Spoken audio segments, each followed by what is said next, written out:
I hate to put the pressure on, but this is one of the coolest interviews that I've been looking forward to in a really long time. You've been really excited. I have been. I don't know why, because not in a million years would I ever do it, but I have so much respect for people that do it, and I watch, documentaries and stuff on Mount Everest. But we have in the studio with us somebody who made news worldwide. Has it been 2 weeks? Yeah, it's been 2 weeks. All right, so 2 weeks ago, Charlie Linville from Boise, Idaho, made a trip up Mount Everest. Not just made the trip, but he made a successful trip to the very tippy top of the world. Which is just crazy in itself. Yes, and he did it with one leg. And you're the first. Are you the first to do it? I'm not the first amputee, but I'm the first combat wounded veteran. There you go. Okay, ever that's what it That's was. so neat. Yeah, so cool. And he's here in the studio with us this morning. Welcome, and first of all, welcome back to Boise. Thank you. All healthy. Yeah. So how long were you gone?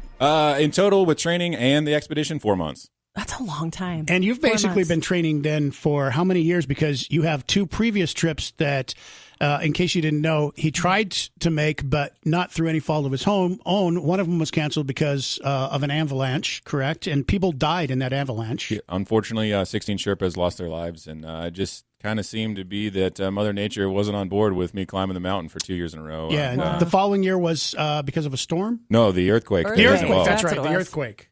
At any point were you thinking to yourself, gosh, this is never going to happen?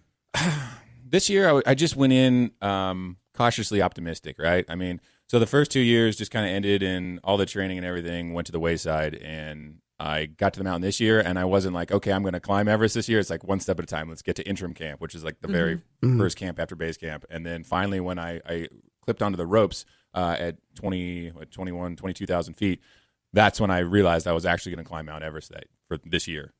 Let's go back to the beginning. Now, you lost your leg in combat.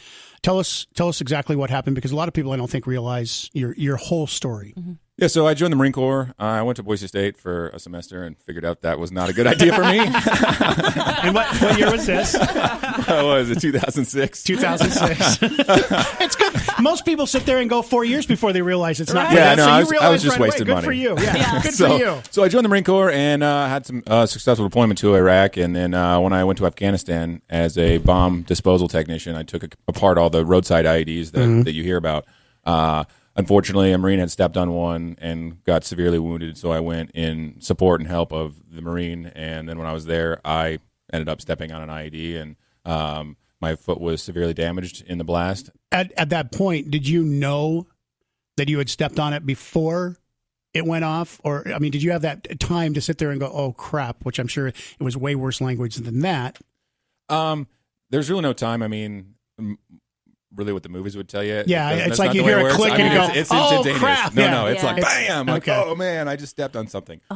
Because I'm around it every day, I knew, and I was just, I was knocked unconscious when I woke up. I saw my hand, and I knew my hand was damaged, and then my foot was killing me.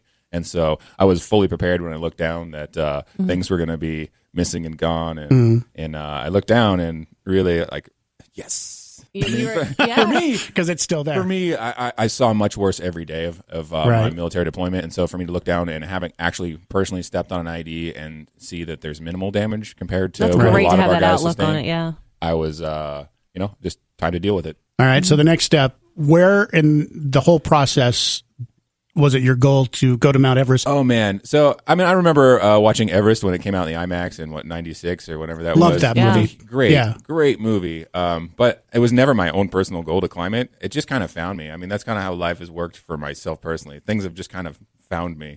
And so I used Everest as the motivation. I set a goal, Everest as the goal, and that's a huge, ambitious goal, especially being an amputee, to get up out of my hospital bed and to force myself to go to the gym every single day and just keep working towards my huge goal. So this vision and goal came to you in the hospital after the explosion and everything.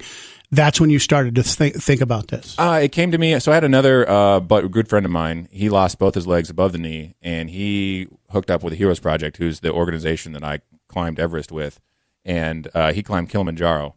And I saw what it did for him in his recovery and how it pushed him past what the physical therapy room was providing. And being that type of guy, I really just needed something other than going and getting massaged and Right. stretched out and doing Something to look forward right. to. And so, the Heroes Project needed a guy to climb a mountain, and they didn't know what mountain yet, but just start training. And they needed a guy, and once again, it found you. yeah. And so it found me, and then it's like, oh, by the way, do you want to climb Everest? It's like, I never really thought about it, but why not?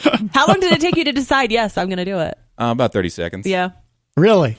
That fast? It was, the wife was not too pleased about it. I'm trying to think from that perspective. That was my next question is, what did you tell your family? Way.